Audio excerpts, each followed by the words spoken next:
Оперативна програма „Регионално развитие“ и община Исперих представят туристическа дестинация Исперих, Разград, Попово. Път на древни култури и традиции. Проектът се финансира от Европейския фонд за регионално развитие и от държавния бюджет на Република България. Вижте отблизо едни от най-атрактивните и посещавани дестинации в България.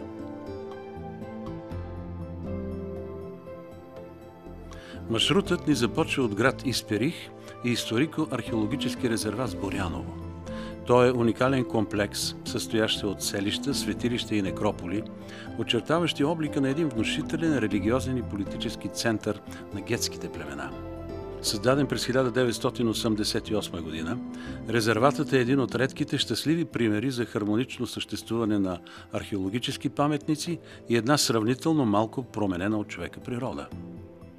Сборяново е свещено място, основано от тракийските гети в края на второ хилядолетие преди Христа и е такова и до днес. Най-важният обект в резервата е забележителната тракийска царска гробница от елинистическата епоха при село Свещари, включена в листата на ЮНЕСКО на световното културно наследство. С богатата си архитектурна, пластична и живописна украса, тя е едно от най-големите открития в областта на античната археология през последните години. Създадена в началото на III век преди Христа за вечен дом на гетски владетел. Тя представлява уникален паметник на тракийската гробнична архитектура. Тракийският град Хелис, върху плато, заобиколено от три страни от меандър на река Крапинец, в сърцето на резервата е разположено голямо тракийско укрепено селище от IV-III век преди Христа. Според археологическите проучвания, той е било проспериращ икономически, политически и културен център през елинистическата епоха. Известно от произведенията на античните автори като гетска столица Хелис, резиденция на гетския владетел Дромихет. Каменна стена с дължина 1400 метра защитава разположения на повече от 100 декара градски център. Вносът на качествено вино, зехтин и скъпи трапезни съдове е доказателство за просперитета и финансовите възможности на гетския елит, обитавал с Боряново по времето на Лизимах, наследник на Александър Велики в Древна Тракия.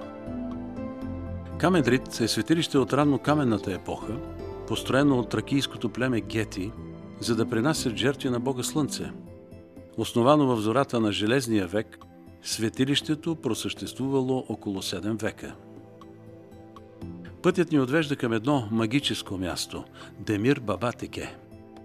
В една от извивките на каньона на река Крапинец, край мощен карстов извор, се намира най-добре запазената гробница Тюрбе на алианския светец Демир Баба. Сред многобройните текета в България това със сигурност има най-силно излъчване и въздействие. Разположено в самото сърце на свещената гетска земя, то не е унищожило, а е вградило в себе си по-ранните светилища и обединило тяхната духовност. Изворът Петте пръста е отворен, според легендата, от самия светец, който в години на страшна суша пъхна от скалата петте си пръста и от нея бликнала студена лековита вода. Тракийски светилища, гробници и град с мощни двойни каменни стени, ранно български християнски параклис, селища и могили, алианско теке, находки, загатващи будизъм и юдейство, изтичащи се и до днес християни, мюсюлмани и покорени от магията на свещеното място невярващи. Това е Сборяново, може би най-очарователният археологически парк на България. Пътят ни продължава към град Разград, регионален център на българската култура и духовност. Духът на Разград е оригинален и несравним в съчетание с многобройните исторически паметници и архитектурни забележителности. Момина чешма е паметник на културата, който е един от символите на града. До днес в Разград съществува поверие, че който отпие от нейната вода, ще бъде щастлив до края на дните си, защото ще притежава най-голямото богатство – любовта. Часовниковата кула, намираща се в самия център на града, се отличава от други подобни в България по дъгообразните си корнизи и куполен покрив. Един от символите на града.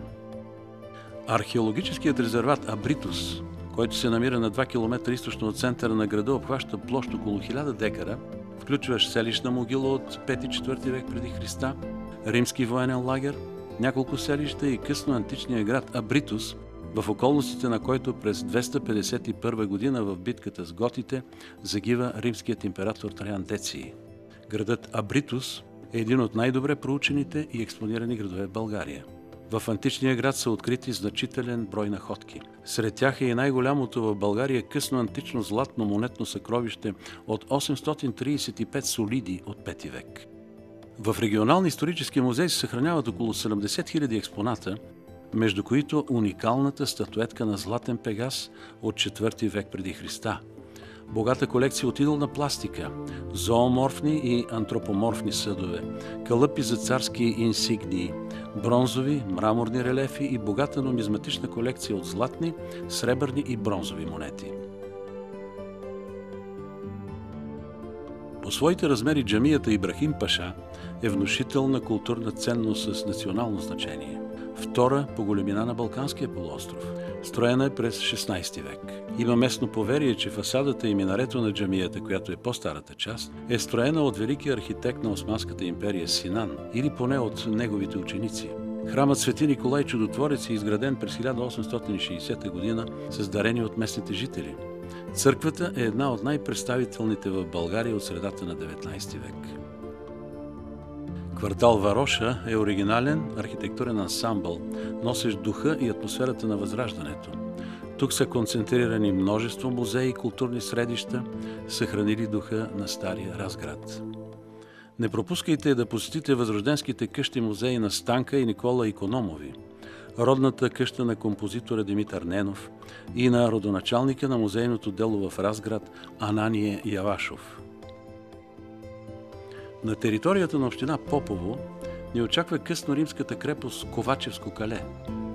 Тя е едно много интересно място за любителите на културния туризъм от вече 2 десетилетия. Градът, заедно с голямата крепостна стена, е построен между 308 и 324 година след Христа, по време на съуправлението на императорите Лициний I и Константин I Велики. Зидовете на крепостната стена с дебелина 3,20 метра, а вътрешната територия на града обхваща малко над 40 декара.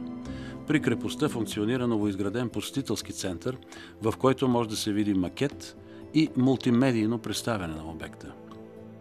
Тракийската надгробна могила при село Гагово е част от некропол, към който принадлежат още 2 могили. Гробницата е построена в края на 4 век преди Христа, по нареждане и за целите на тракийски гетски аристократ или владетел. Гробница с подобно двукамерно планово архитектурно решение не е известна досега от територията на България. Православният църковен храм Свети Архангел Михаил, известен в Попово като Старата църква, е построен през 1863 година и е един почти възрожденски комплекс. Храмът се състои от спретната бяла църква с каменна облицовка, красиви стенописи, камбанария, зидана каменна ограда и тих приятен двор. Открий неоткритото в Исперих, Разград, Попово. Път на древни култури и традиции.